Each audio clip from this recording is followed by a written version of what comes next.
I used to laugh about my sleepwalking, funny stories for friends, like waking up in the bathtub or finding my shoes in the fridge. Nothing sinister.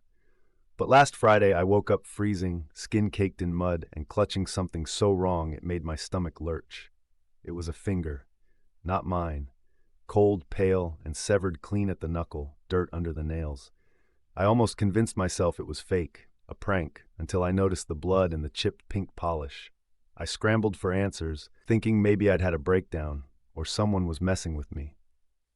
But then I checked my phone. My hands shook as I unlocked it, finding a 30-minute video I had no memory of recording. The footage showed me, barefoot and wild-eyed, stumbling through the overgrown cemetery behind my apartment building. I was digging, tearing at the earth with my hands, whispering something over and over. At one point, I leaned into a half-open grave and disappeared from the frame. When I re-emerged, I was clutching that finger. That day, I scrubbed myself raw and tried to rationalize it. Stress, a nightmare, maybe even a breakdown.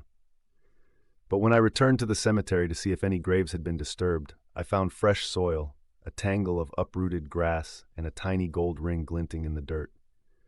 I recognized the ring. It belonged to Mrs. Hammond, the sweet old woman who'd lived in my building. She died 2 weeks ago.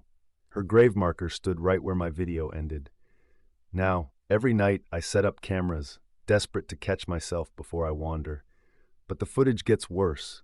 Last night I watched myself grin at the camera, holding a shovel, and whisper, "They want me to bring more." I don't know who they are, but I'm terrified to sleep, terrified to see what I'll dig up next. If you've ever sleepwalked, check your hands in the morning. Make sure they're your own.